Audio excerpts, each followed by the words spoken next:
Namaste students. I am GVN Dr. Aziz Mohammad Khan from Department of Food and Biotechnology, Faculty of Agriculture and Veterinary Science, Jyoti Vidyapith Women's University, Jaipur. Today I am going to discuss about the types and function of immunoglobulins. The topic belongs to the principles of immunology and immunologic subjects. What are the antibodies? Antibodies are some immunoglobulin proteins. They are immunoglobulin proteins which are secreted by special cells which are known as the B cells.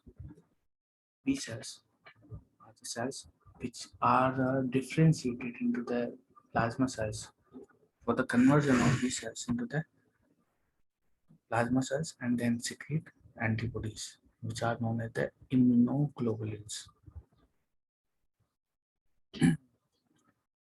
And these immunoglobulins have important role in the identification of the particular kind of antigens, and they are also designed according to particular kind of antigen. If one antigen has a particular kind of a structure, then these according to those antigens, a particular kind of antibodies will be designed by the immune system, and this antibody will bind to those antigens, and they will uh, trap these antigens for their killing. They help for immune system for the killing of the antigens. Now, immunoglobulin classes. What are the immunoglobulin classes? So in the previous video, we discussed about the structure of the immunoglobulins. And when we talk about the structure of the antibodies, we observe there are two light chain and the 5 heavy chains. Kappa and lambda are the light chains, and 5 heavy chains are there: alpha, gamma, epsilon, mu, and delta. And when we talk about the classification and types of the immunoglobulin, then the classification of immunoglobulins is based on the heavy chain, the types of heavy chains, and on the basis of the types of the heavy chains, immunoglobulins are divided. So, what are the classes? The first type is IgG, means immunoglobulin G, which is very important immunoglobulin and the first immunoglobulin to be present and the most abundant immunoglobulin in the serum. Okay. Now IgG. IgG is the one of the most abundant immunoglobulin, that is about 80% of the serum immunoglobulin, total serum immunoglobulin. And it is present in the concentration of about 10 mg per ml in the serum. And this IgG immunoglobulin is not only of one type, it may be of any type: IgG1, IgG2, IgG3, IgG4. So 4 types of IgG are there, in which the IgG1, IgG3 and IgG4 host the placenta. IgG is the only immunoglobulin which can cross the placenta, and the newborn baby has a important immunoglobulin which is IgG, and this IgG will protect the baby from some pathogenic microorganism. And IgG3, the most effective complement activator protein, and it has this immunoglobulin G can have the capacity in complement fixation. They can fix the complement system. And IgG1 and IgG3 are highly affinity to the FCR portion on the phagocytic cell, and they are good for the opsonization. So, and And we talk about the function of the immunoglobulin G. The immunoglobulin G have important function in providing protection in the BV. Second, it has important function in the phagocytosis process. It has important role in the opsonization. When we talk about the structure of this immunoglobulin, the IgG immunoglobulin is monomeric in structure, means only single, they are present in the single form. So that is the structure. The structure is just like we discussed in the previous video.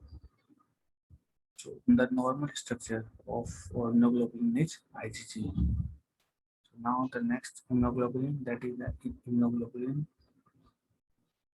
M.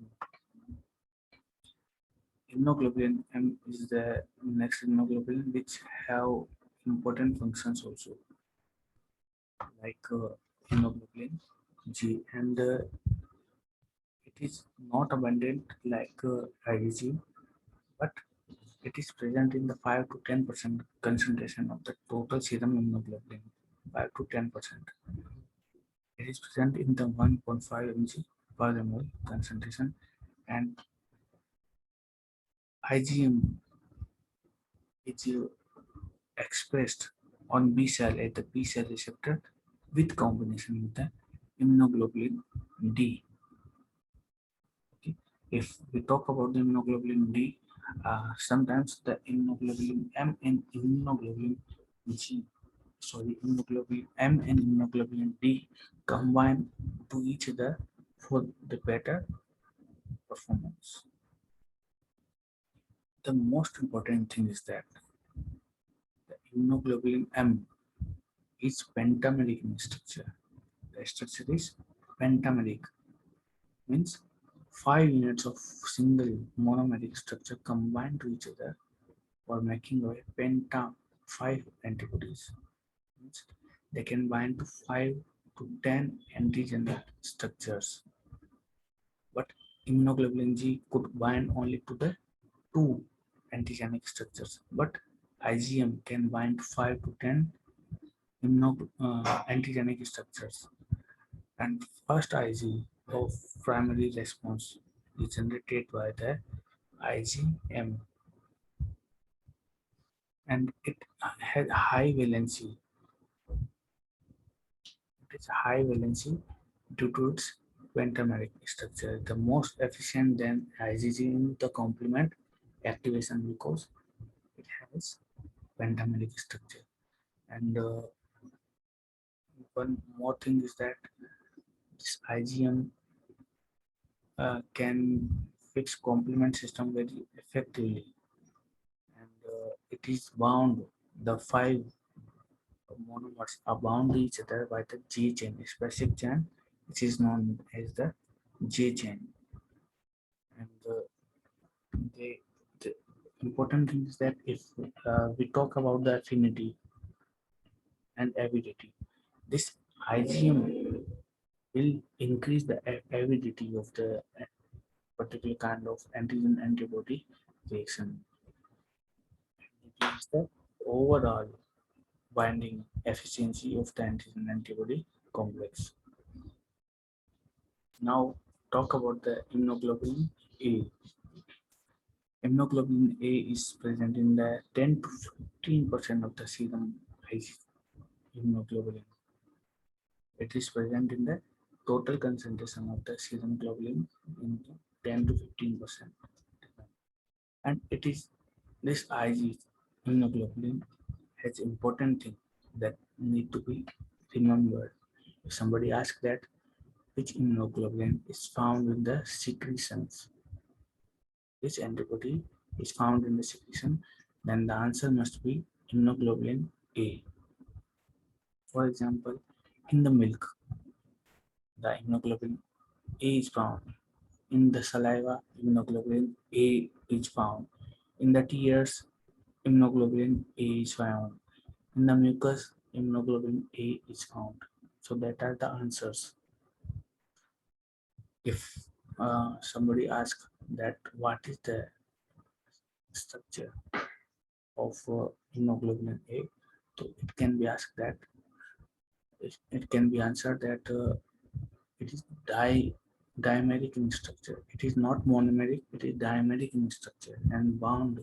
The two monomeric structures are bound to each other by the G chain. It is mostly monomeric, but it's found in the dimeric structure also. In the secretion, it is found in the dimeric structure, but if it is found in the serum, then it is monomeric. Okay, so two types of structures of immunoglobulin A is found: monomeric if they are found in the serum, and dimeric if they are found in the secretions. So they are found in the milk, so they have important role in providing protection to the baby. Next is immunoglobulin E. Immunoglobulin is very low, found in very low concentration in the serum, and it is found in the 0.3 microgram per ml. It has, it has some specialty. What is the specialty? It is found in the immediate hypersensitivity reaction. Means if we talk about the allergic reactions, if somebody asks that which antibody is found in the allergic reactions, the answer must be immunoglobulin E. And the immunoglobulin E has the epsilon heavy chain, epsilon heavy chain, and it is responsible for the asthma, anaphylactic reactions, and the hives. It binds to the muscles and blood vessels through FC epsilon receptor. It has epsilon receptor. And binding causes degranulation, means it releases histamines. If they any kind of any reaction, they release histamines. Now next immunoglobulin, that is the immunoglobulin D. Immunoglobulin D is expressed on the B cell surface. Immunoglobulin M and immunoglobulin D are expressed on the B cell surface, and they are also have important role in the protection of some protection against some pathogens, and they combine their effect with the immunoglobulin M, and they have low serum concentration, that is about 30 microgram per ml. Very low concentration of these immunoglobulins is found, and they are also very much low effective. And if some more thing that need to be discussed here, that if we talk about the types, it can be said that the types is based on the chain. Immunoglobulin A has alpha chain, immunoglobulin M has mu chain, immunoglobulin E has the epsilon chain, immunoglobulin D has the delta chain, and immunoglobulin G has the gamma chain. And now something that we can also add, that some antibodies can also act as immunogens. Antigenic determinants of the antibodies fall in three categories. The first one is isotype, allotype, and idiotype. Isotype, what are the isotype? Constant region of the antibody is known as the isotype. If we inject antibody in a different species of anti-isotype is generated. If within the same species no anti-isotyping is generated, it's the concentration of antibodies known as the isotyping. Next is allotype. Some type, some isotype within one species, with small differences arise in different individuals and form the polymorphisms. Then they are known as the allotype. If they are injected with such antibodies, then they will generate anti-allotype antibody. What are the conditions of generation of the allotype during pregnancy and during blood transfusion? And next is the idiotypes, unique region variable region and the VL region bind antigen, but can also behave as the antigenic determinant. If we inject a monoclonal antibody into a genetically identified recipient, then anti-idiotypic antibodies can be generated. So this is all about the antibodies types and their functions. So students can understand the types of antibodies, types of immunoglobulins, and their functions by this lecture, and which kind of questions can be asked. Explain antibody structure, explain the classes of immunoglobulins, different classes of immunoglobulins, explain the structure of different classes of immunoglobulins. So this is all about the immunoglobulin classes. My lecture is over here. Thank you very much.